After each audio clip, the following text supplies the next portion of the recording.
Banyak orang penasaran dengan sosok Irvian Bobby Mahendro. Ia adalah otak atau tokoh sentral dalam kasus korupsi sertifikat K3, Keselamatan dan Kesehatan Kerja, di Kementerian Ketenagakerjaan, Kemenaker. Total 81 miliar rupiah uang korupsi yang dikumpulkan kawanan ini. Irvian Bobby Mahendro alias IBM selaku Koordinator Bidang Kelembagaan dan Personel K3 tahun 2022 sampai 2025 menerima aliran uang paling besar yakni 69 miliar rupiah melalui perantara.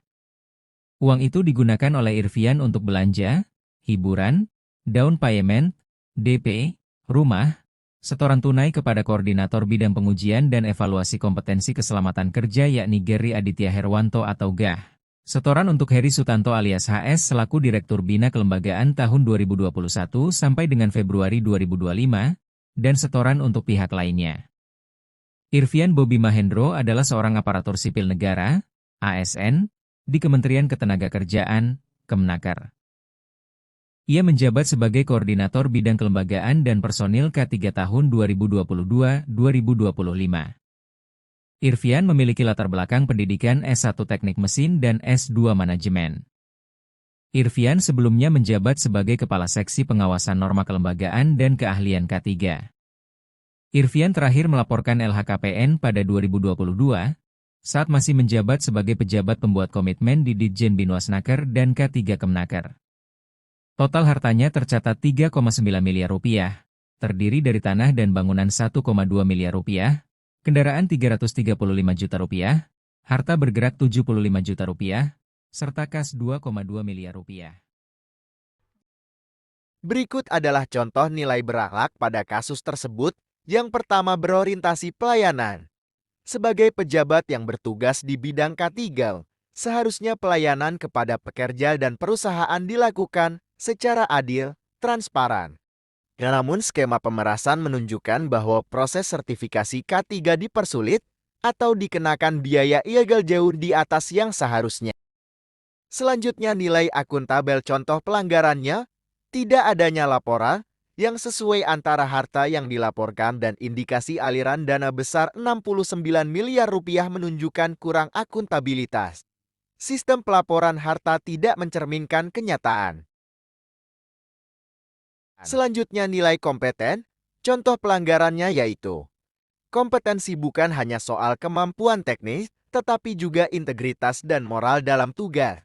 Jika pejabat menggunakan jabatan untuk pemerasan dan keuntungan pribadi, maka aspek kompeten dalam arti melaksanakan tugas dengan baik dan benar menjadi rusak. Berikutnya nilai harmonis, contoh pelanggarannya yaitu harmonis berarti menjaga kerjasama dengan kolega, pemangku kepentingan, dan masyarakat, serta menjunjung nilai keadilan dan kepercayaan. Pelanggaran seperti pemerasan dan penggunaan jabatan untuk keuntungan pribadi merusak kepercayaan dan keharmonisan institusi. Berikutnya nilai loyal, contoh pelanggarannya yaitu loyalitas dalam konteks pemerintahan publik berarti setia kepada negara, tugas, dan rakyat bukan setia pada keuntungan pribadi atau kelompok. Kasus ini menunjukkan loyalitas yang lebih ke arah pribadi atau keuntungan daripada ke tugas publik. Berikutnya nilai adaptif, contoh pelanggarannya yaitu adaptif berkaitan dengan kemampuan menyesuaikan diri dengan perubahan dan menjalankan tugas sesuai regulasi atau good governance. Jika pejabat tetap menggunakan skema lama yang koruptif atau memanfaatkan celah tanpa adaptasi ke tata kelola yang bersih, maka nilai ini dilanggar.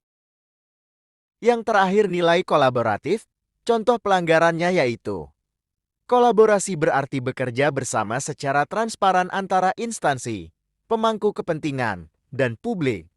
Pemerasan dan transaksi gelap menunjukkan tidak adanya kolaborasi yang sehat dan terbuka.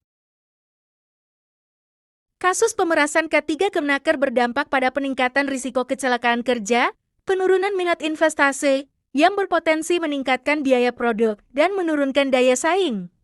Para pekerjaan pengusaha mengeluarkan biaya lebih banyak, sehingga berpengaruh terhadap upah pekerja, serta menurunnya kepercayaan publik terhadap pemerintah karena lemah sistem pengawasan dan akuntabilitas. Berikut beberapa hal yang dapat dilakukan oleh aparatur sipil negara ASN untuk terhindar dari pemerasan di pemerintahan.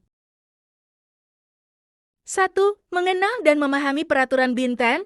ASN harus memahami peraturan dan kode etik yang berlaku dalam menjalankan tugasnya. 2. Menolak tawaran yang tidak etis. ASN harus berani menolak tawaran yang tidak etis atau gratifikasi yang dapat merusak integritasnya. 3. Menerapkan prinsip transparansi Bintan. ASN harus transparan dalam menjalankan tugasnya dan tidak melakukan tindakan yang dapat menimbulkan kesan tidak transparan. 4. Menghindari konflik kepentingan Bintan. ASN harus menghindari konflik kepentingan dan tidak melakukan tindakan yang dapat menguntungkan dirinya sendiri atau orang lain secara tidak sah. 5. Melaporkan pelanggaran Bintan. ASN harus melaporkan pelanggaran yang terjadi di lingkungan kerjanya kepada atasan atau lembaga anti korupsi. 6. Membangun jaringan dengan lembaga anti korupsi. 7. Mengikuti pelatihan dan pendidikan Bintan.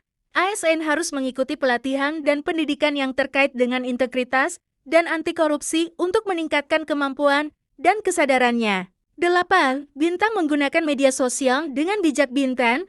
ASN harus menggunakan media sosial dengan bijak dan tidak melakukan tindakan yang dapat merusak reputasi institusi atau dirinya sendiri. Dengan melakukan hal-hal tersebut, ASN dapat terhindar dari pemerasan dan menjalankan tugasnya dengan integritas dan profesionalisme.